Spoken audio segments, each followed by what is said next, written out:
Alain Gras, on te retrouve cet après-midi, cette fois-ci pour nous parler du progrès. On n'arrête pas le progrès, c'est ça? À peu près, oui. Oui, en fait, c'était annoncé sur notre titre. Probablement, ça avait été pollué par le titre de mon bouquin qui s'appelle Fragilité de la puissance. On avait annoncé Technologie de la puissance. En fait, c'est Fayard qui m'a obligé à prendre ce titre. Et moi, le titre que je vais donner à mon bouquin, c'est La mythologie du progrès. Et c'est de ça dont je vais parler aujourd'hui. Et évidemment, ça suit tout à fait cet exposé qu'il vient de faire. Et à ce propos-là, j'avais préparé une petite citation que je voulais mettre à la fin, mais là, je me régale de la donner maintenant. Peut-être certains d'entre vous ont vu à la télé l'autre jour le film Regain. Et Emmanuel Fernandel discute avec d'autres personnes sur le progrès technique dans le bus, avec ses autres agriculteurs. Et je ne sais pas si la citation est de Giono, mais Fernandel dit « Le progrès est un ogre qui mange ses enfants avant même de leur avoir donné à manger ». Et je pense que c'est un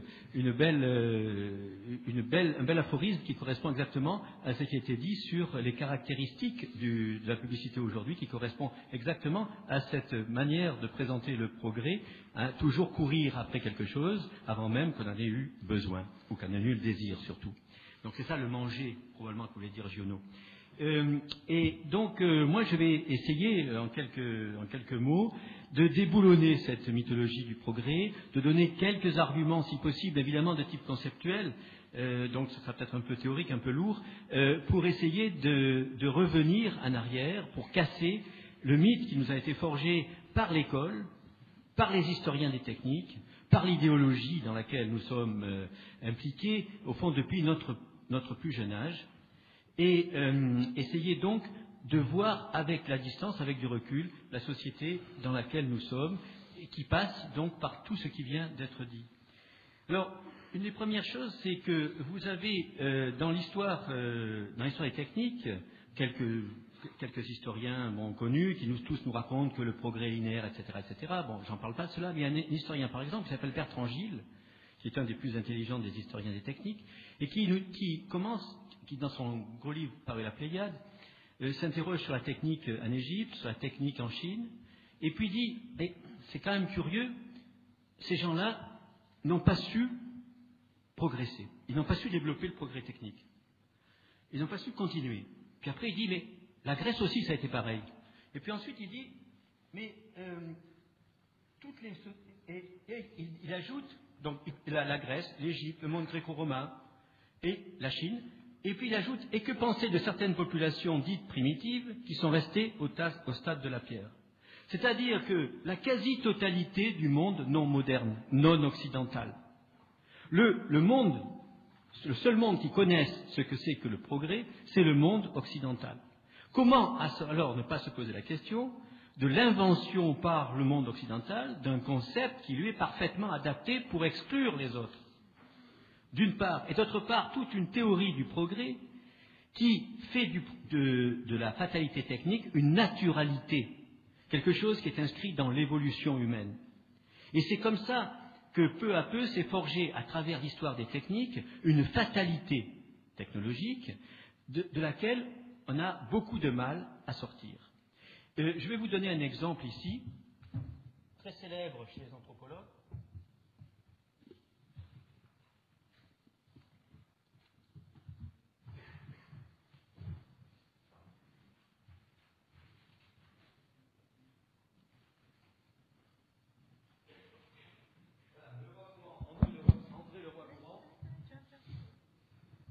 André Leroi-Gourhan est le fondateur de l'école française de paléontologie et d'anthropologie préhistorique. Et voilà comment il décrit la naturalité du progrès technique. Ça s'inscrit dans la pierre et dans la manière dont elle devient de plus en plus efficace, comme s'il y avait dans la pierre une détermination à devenir un couteau. C'est comme ça que nous concevons le progrès technique, c'est comme ça qu'on nous l'apprend. C'est le paradigme du progrès technique tel que nous l'avons intériorisé. Et je montrerai tout à l'heure que cette question d'efficacité est à remettre en cause. Mais avant même d'en arriver là, on est obligé de s'interroger sur l'intentionnalité. Les gens qui n'ont pas connu le progrès technique, on peut supposer qu'ils ne voulaient pas du progrès technique, qu'ils n'en voulaient pas. Il n'y a pas de naturalité dans le progrès technique, puisque 90% des peuples ne l'ont pas connu. Ce n'est pas parce qu'ils ne pouvaient pas, c'est parce qu'ils ne voulaient pas. Et si vous avez ici, pardon? Attendez, je commence mon exposé. Vous avez, si vous prenez ces pierres-là, vous voyez une belle succession de pierres. Mais où peuvent-elles mener ces pierres? Qu'est-ce que je fais avec des pierres? Je peux faire des couteaux, mais je peux faire autre chose. Je peux très bien m'amuser à faire ça. Attendez, moi je... À faire des clous. Voilà. Je fais ça, c'est-à-dire je fais des pyramides, je fais des menhirs, et je fais une civilisation qui s'appelle la civilisation des mégalithes. C'est-à-dire que si j'étais un historien des mégalithes, je dirais, dans l'histoire, tous les gens ont voulu construire des pierres de plus en plus grandes.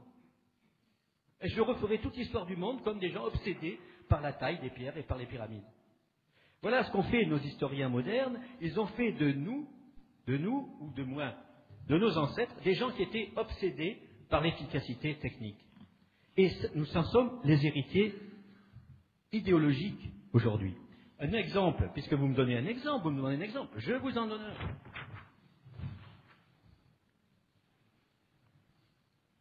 Voilà. On sait que les Amérindiens connaissaient la roue. Ils connaissaient la roue, la forme de la roue, puisque le calendrier Maya, c'est 3 roues qui sont concentriques. Mais on a eu la preuve que non seulement ils connaissaient la roue sur le plan théorique, mais ils connaissaient la roue sur le plan pratique. Voilà un jouet amérindien, un jouet aztèque. Eh bien, ce jouet aztèque, c'est un lama au lieu d'être un cheval, montre bien qu'ils connaissaient la roue, mais ils n'ont pas voulu choisir la voie de la roue. Pourquoi? C'est un mystère, mais ils ont choisi. Le non-progrès dans le sens de la roue ne leur a pas été imposé. Il y a donc des choix de civilisation qui sont mystérieux, mais qui sont des bifurcations qui ne tiennent pas à une évolution et un déterminisme historique, mais à des intentions collectives qui se manifestent à un certain moment. Alors, l'intention manifeste, je vous donne un autre exemple d'un livre, d'une pièce d'Eschyle qui est toujours mal interprétée, parce qu'elle est interprétée dans ce sens du déterminisme historique, du progrès. À un moment donné, Prométhée, donc, qui est un titan, a été condamné par les dieux, et il y a le cœur qui représente un peu la sagesse, qui lui pose la question et qui lui dit mais qu'est-ce que tu as fait pour être condamné ainsi? Prométhée dit j'ai délivré les hommes de l'obsession de la mort. Et le cœur répond mais quel remède as-tu donc découvert à ce mal? Et Prométhée dit je leur ai donné une espérance aveugle. Et le cœur ironiquement lui dit quel avantage tu leur as ainsi procuré? Et aujourd'hui, ce serait quel progrès tu leur as ainsi permis? La remarque ironique du cœur, c'est tu leur as donné le feu, tu leur as donné le goût de la démesure, tu leur as donné le risque de se perdre avec le feu. Et les Grecs, donc, on me demandait l'intention, les Grecs avaient très bien compris qu'on ne devait pas transgresser certaines règles dans leur rapport, évidemment fantasmé, avec la nature. Chacun a une manière de concevoir la nature, les Grecs en avaient une, et la démesure était la répulsion première qu'ils avaient dans leur rapport avec la nature. Donc, ce n'est pas les autres qui n'ont pas progressé qu'il faut interroger, c'est nous. Et voici ce que dit Bertrand de Jouvenel dans un très beau livre que vous connaissez probablement pas, qui s'appelle « La civilisation de puissance », écrit en 1976 et qui vient d'être réédité. Il écrit quelque chose qui n'a pas été dans de vastes parties du monde, l'a été en Occident. C'est la population de machines, nourrie de matière. Et une autre citation de quelqu'un qui est aussi très connu dans le domaine de la réflexion sur la modernité, c'est Hannah Arendt. Et ce texte, je ne l'avais pas compris tout de suite et ça m'avait vraiment bouleversé. Hannah Arendt dit « Avant Galilée, toutes les voies paraissaient libres. Si l'on pense à Léonard de Vinci, on peut imaginer que dans tous les cas, une révolution technique eût prolongé l'évolution de l'humanité. Mais elle ajoute, l'évolution technique aurait peut-être conduit aux machines à voler, réalisant un des rêves les plus anciens et les plus obstinés, des hommes, elle aurait amené à l'unification de la Terre, mais non pas sans doute à la transformation de la matière en énergie.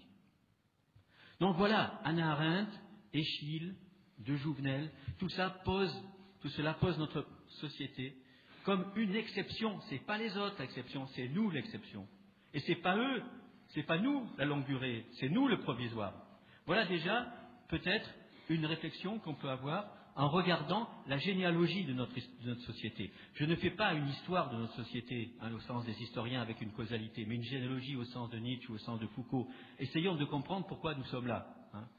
Et donc, cette idée de la puissance moderne s'est construite à travers différents éléments. Je ne vais pas revenir sur l'ensemble de la généalogie, mais prendre quelques exemples. Un des exemples, Ruth a parlé ce matin de Galilée. Galilée est un des grands héros civilisateurs de notre monde moderne. Or, que dit Galilée? Galilée dit « La nature est inexorable et agit suivant des lois qu'elle ne transgresse jamais. » Qui le sait? Qui le savait à l'époque? Personne. Il construit une nouvelle réalité. Il construit un monde dans lequel il y a une naturalité des lois, dans lequel il y a un déterminisme possible, où l'homme n'a pas à mettre son nez. Il construit donc toute la technoscience moderne, idéologiquement. La moralité, elle, apostrophe, A-moralité, ou l'immoralité si vous préférez, de la science moderne. Il y a un monde où on n'a rien à dire, c'est celui de la science et de la technique. Ça, c'est Galilée.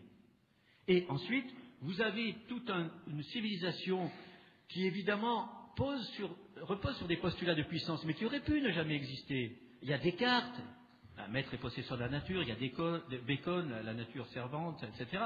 Il y a tout un ensemble de postulats qui accompagnent celui de Galilée. Mais encore une fois, on aurait pu ne pas exister. Et puis arrive la machine. La machine qui, en fait, est un automate. Cette obsession que nous avons aujourd'hui, morbide, vous avez vu les Japonais qui viennent de sortir un chien, il y a eu les Tamagotchi, mais maintenant il y a un chien qui est encore bien mieux que les Tamagotchi, qui pleure, qui aboie, etc., et qui mange même, exactement comme le canard de Vaucanson. N'est-ce pas?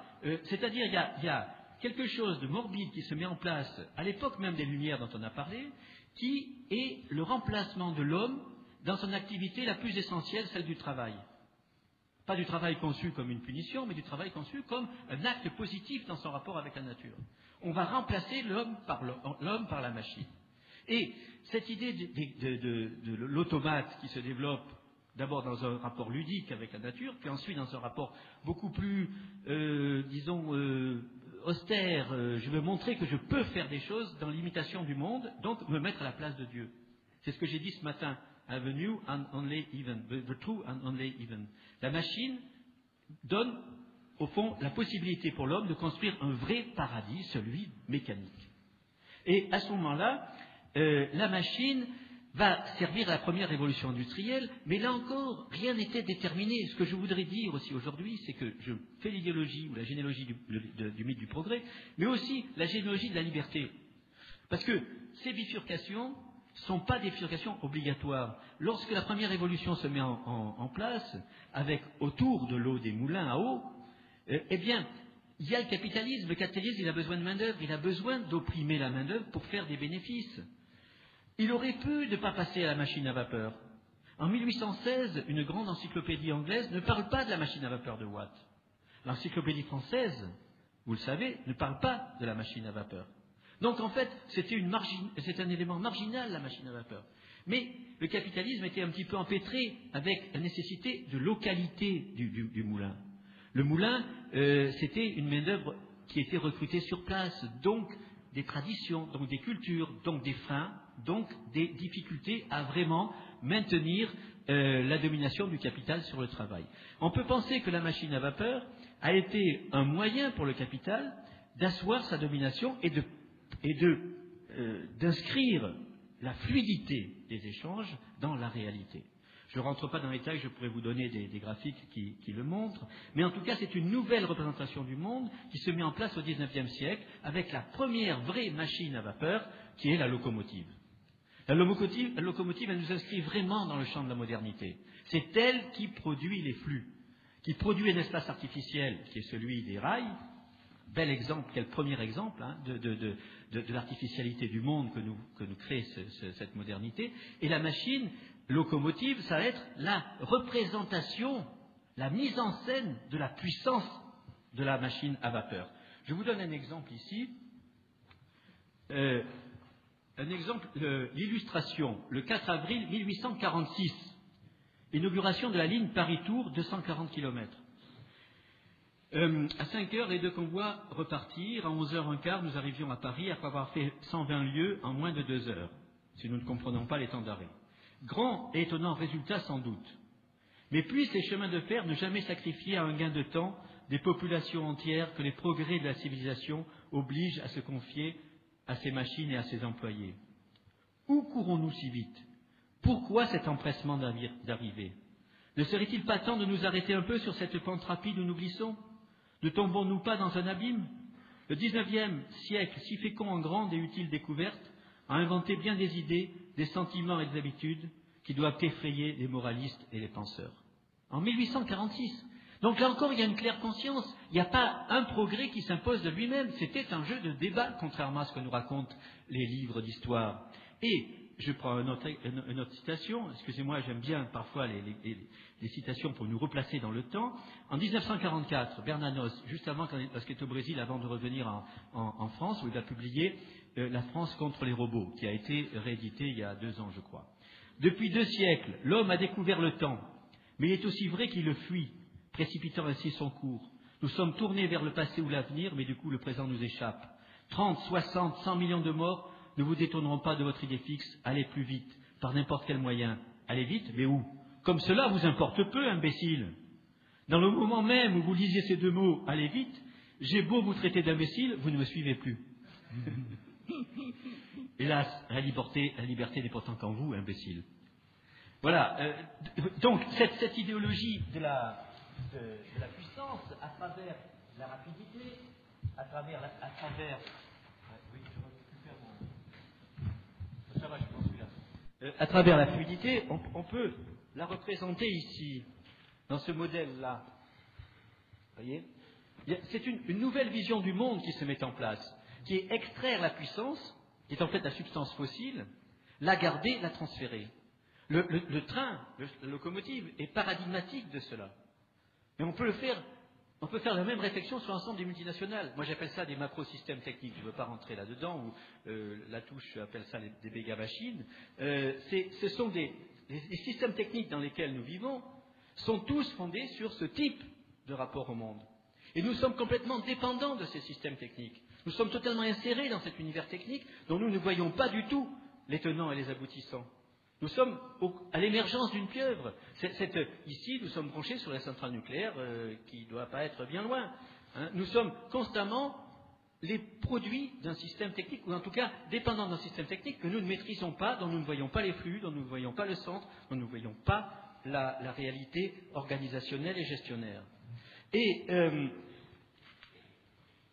Et ceci s'inscrit dans un monde... excusez-moi... Dans un monde qui, comme je l'ai dit ce matin, est un monde qui n'est pas né au néolithique, qui n'est pas né même au XVIIe ou au XVIIIe siècle, qui s'est construit peu à peu par des choix, justement. On n'a pas suivi le journaliste de l'illustration, on ne s'est pas posé les questions, on a continué, d'autres groupes sociaux l'ont emporté que celui-là. Et vous avez ici un bel exemple de ce que c'est que la technologie de puissance. C'est un calcul qui a été fait par les militaires américains sur la puissance, sur la capacité destructrice des armes.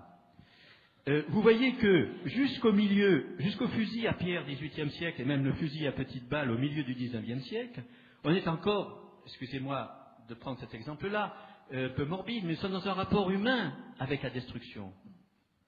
On a encore, peut-être dans la réalité de l'acte meurtrier, quelque chose qui nous rappelle ce que nous sommes. Quand on passe, et vous voyez que le développement technique, c'est pas nécessairement lié à la puissance jusque-là. Art, technique, esthétique sont mêlés. L'utilité, c'est pas simplement la destruction de l'autre. Il y a le panache, Il y a la manière d'être guerrier, il y a la vertu héroïque de celui qui est sur le champ de bataille, qui est peut-être tout aussi importante dans le développement de l'arme, et qui empêche la seule fonctionnalité utilitaire et efficace. Et vous voyez par exemple que donc, jusqu'au le mousquet au XVIIe siècle, 47, il est à peine 2 fois plus puissant que l'arc et les flèches.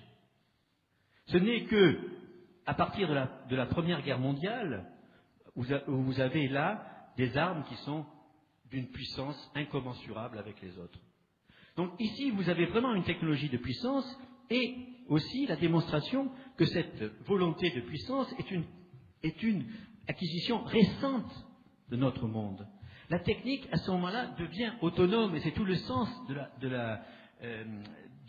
l'aphorisme d'Ellul sur l'autonomie des techniques. Ce n'est pas qu'elles sont autonomes, c'est qu'on les conçoit comme autonomes à partir d'un certain moment, et que, effectivement, elles se réalisent comme telles dans une seule idéologie de la puissance et de l'efficacité.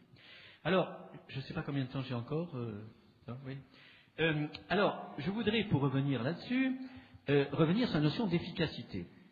D'abord, le progrès en tant que tel. Oh là. Bon. Je vais essayer d'apprécier. Mais ce que vous avez vu tout à l'heure avec le roi Gourand, c'est l'idée d'une tendance technique. Comme si depuis le début de l'humanité, il y avait une volonté de l'homme à faire des couteaux. Eh bien, lorsqu'on parle de la voiture automobile en disant que c'est un progrès, on a exactement la même conception. Or, la voiture n'a rien à voir sociologiquement, anthropologiquement, avec le char à banc ou avec le carrosse. Ce n'est pas un carrosse à moteur. Ce n'est pas un char à banc à moteur. C'est tout à fait autre chose. C'est l'inscription dans une société individualiste de concurrence, de consommation, etc., etc., et d'usage d'énergie fossile avec un moteur thermique. C'est plein de choses. Je n'ai pas le temps de le développer, mais la technologie de la voiture n'a rien à voir avec la technologie du transport hippomobile ou autre, n'est-ce pas? C'est un autre engin. Alors, là où il y a de la poudre de perlimpinpin jetée par les historiens, c'est qu'on nous fait croire qu'elle est la succession d'un désir de l'homme de rapidité, que dénonçait Bernanos et que dénonçait le journaliste d'illustration, qui existerait depuis l'aube de l'humanité. Ce n'est pas ça du tout. Le progrès technique de la voiture, effectivement, il existe, mais dans une trajectoire technologique. Il est évident que les boîtes à vitesse d'aujourd'hui sont plus efficaces que celles de la de Dion-Bouton de 1896. Il y a effectivement des pneumatiques qui sont plus adhérents que ceux des voitures, des bandages du début du XXe siècle. On peut suivre à la trace le progrès technique dans un objet. Dans un objet.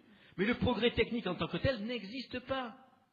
Parce que si vous comparez la voiture d'aujourd'hui avec le char, puisque je peux prendre le même exemple pour simplifier, avec le carrosse ou le char à banc de nos arrière-grands-parents, le char à banc, il pouvait passer dans n'importe quelle route, non asphaltée, route de terre avec des ornières énormes. Il pouvait se déplacer après un orage, ce n'était pas un problème. Le cheval qui le tirait pouvait bouffer sur le bord de la route. N'est-ce pas? C'est ce que disait Frédéric II à ses soldats. J'ai pas d'intendance, débrouillez-vous, vous avez qu'à faire manger vos chevaux sur le bas de la route. Bon, il y avait ici une localité d'énergie, une capacité à faire face à des conditions extérieures très difficiles. Aujourd'hui, notre voiture ne peut plus fonctionner s'il n'y a pas de l'asphalte, qui est elle-même un sous-produit du bitume, donc du pétrole, et qui est gardé par une armée gigantesque qui se trouve sous les puits de pétrole. La voiture est totalement inefficace si on la compare au char à banc de nos ancêtres. Moi, je le dis et je le maintiens. Voilà. Donc, l'efficacité, il faut la reconstituer à travers des objets techniques qui sont incommensurables entre eux. Savoir ce que l'on fait avec ces objets techniques, savoir pourquoi on veut ces objets techniques et comment on peut les comparer. Bien, alors je suis obligé de terminer, j'aurai d'autres exemples. La complexité, par exemple, dont un de mes collègues et amis, mais a plein la bouche, c'est Edgar Morin, la complexité, l'hypercomplexité de ce monde. Mais quoi, ce monde, il n'est pas plus complexe que celui des Bororo ou des Yanomami d'Amazonie, hein. Et il est complexe à sa manière, notre monde. Il est complexe, on nous fait croire qu'il est complexe parce que cela nous rend dépendants des grands systèmes techniques. Parce que justement, nous n'avons plus d'autre mot à dire. Mais non, tu te rends compte, tu ne peux pas comprendre ce qui se passe. Une centrale nucléaire, tu ne peux pas comprendre. Donc, écrase-toi. Hein? Voilà, donc, cette notion de complexité, elle doit être combattue. S'il y a quelques combats à mener, c'est celui de l'efficacité, c'est celui de la complexité, c'est celui de la comparaison entre les modes de vie. L'usage de l'eau aujourd'hui, est-ce qu'on le compare avec les 30 litres que dépensaient les bourgeois de Paris du XIXe siècle, ou avec les paysans qui représentaient 75 ou 80% de la population à l'époque, ou on le compare avec les étuves des Romains? Qu'est-ce que ça veut dire? On n'est pas mieux lotis avec l'eau, surtout quand on connaît les problèmes qu'il y a. Donc, vous voyez, la notion de comparaison dans l'histoire n'a pas grand sens non plus. Voilà, pour terminer très vite, je pense que s'il faut être positif, enfin s'il faut essayer donc de penser à la décroissance, je pense qu'il faut essayer de relocaliser la puissance pour la rendre humaine. Un exemple bien concret, ce sont les j'ai terminé. Hein. Bon, c'est carton jaune. Les éoliennes, les remettre dans un contexte local, ne pas se brancher sur le réseau, se débrancher du réseau. Ensuite, faire comme si, on a parlé de l'hypothèse de Gaïa, Lovelock, etc. Hein, oui, faire comme si la Terre était un sujet, comme si nous étions en communication avec cet être qui est le nôtre, hein, dont nous faisons partie, qui est la Terre. Au fond, une vision un peu chamanique des choses. Ensuite, ça c'est très important, considérer que le progrès est un jeu à somme nulle. Il n'y a pas de progrès. Il y a un jeu, on choisit quelque chose plutôt qu'un autre. Mais il n'y a pas de progrès en soi. C'est un choix à chaque fois. Il y a quelque chose qui est mieux. Hein, c'est les goûts, les couleurs. Hein, c'est un choix que l'on fait en fonction de certaines valeurs. Mais le progrès en soi est un jeu à somme nulle. Et puis, alors je parais un petit peu anti-technicien ou technophobe. Je ne le suis pas du tout. J'adore la technologie. Mais il faut la recomposer et la reconquérir. La reconquérir subjectivement. Faire quelque chose que l'on peut comprendre, que l'on peut aimer, et non pas quelque chose dont on est dépendant. Je pense que donc que le progressisme technologique aveugle que nous vivons est devenu la figure centrale du nihilisme contemporain. Et il ne sert à rien de lutter contre le nihilisme, il suffit de révéler son inconsistance, et pour cela, je pense ouvrir la voie à un alter progressisme. Merci.